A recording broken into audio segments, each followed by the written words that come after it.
If you're anything like me, you probably love Minecraft tech mod packs and factory games. Much of my time in Minecraft is mod packs, and I love the slow and steady build up of my cool little base, filling it full of automation, sorting systems, computers, whatever techie mods I could get my hands on. I love you, Dyro of 20, thank you for making my childhood. A few years ago, I ended up starting to work on my own game based around them and ended up building this. That iteration of the project died about 2 years ago though. A few months after leaving the corpse of that project to rot, I'd been watching I Go by Lots of Names play a Minecraft mod pack called Nomi Factory, a GregTech mod derivative that will put you into a multi-100-hour side quest to make a handful of the world's most valuable circuits, which you'll need handfuls of to get anything done. This mod pack absorbed me for a month straight. It may have been part of why I lost my job.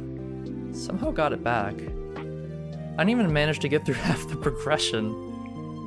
That experience later went on to change the direction of my own game I'd been trying to make, Voxeleras. Oh lovely, finally addressing the title of the video. Shush! Originally, Voxeleras is meant to be more of a survival Minecraft game with automation that progressed through various technologies. Your typical mod pack, but a bit of a twist. After having played Nomi Factory though, I knew I wanted to crank the crafting complexity and kill the survival. I just want to mess around with the machines.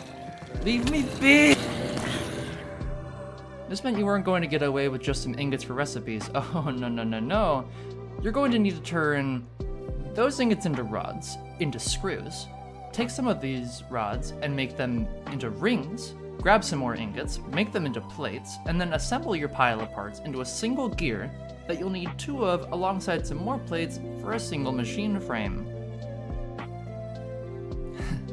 And you'll need a number of them to start your operation. I haven't actually shown the game yet, have I? Shit, hold on. Introducing Voxeleras! It's a voxel-based automation game where you build up your own workshop, working through eras of technology. It is a multiplayer co-op, Steam Workshop mods, and lighting that makes Minecraft's look like a joke. What do you mean they improved it? Vibrant visuals? I don't believe you. A lot of it does look pretty neat, but this colored lighting looks like ass. Watch this. Pretty good, eh? Besides just doing colors, my game also does directions, which look far more natural.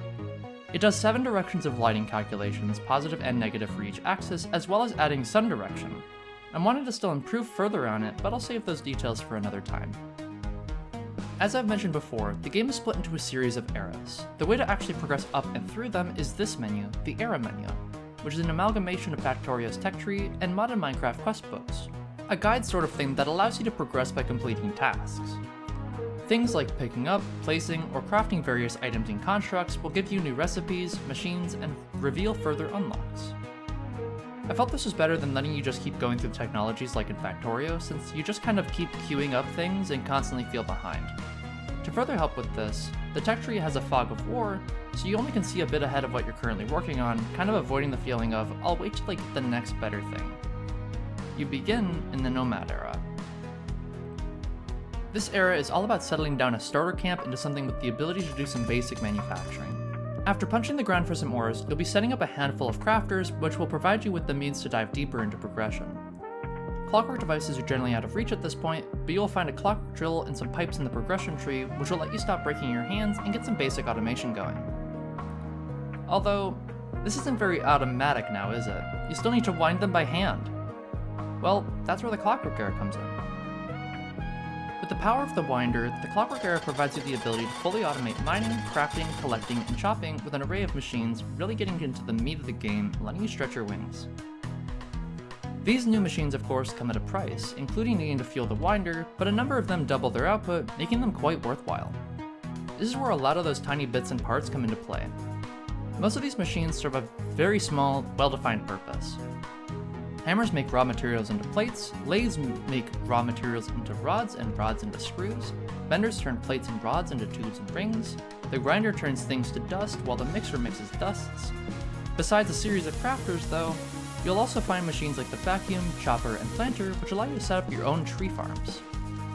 A newer machine to the game is the bellows. Bellows can be placed next to furnaces and allows them to operate at 2 times speed while also fueling them. These, alongside the winder extensions, allow quite a bit of variety in how you design your assembly lines. Can I tell you a secret?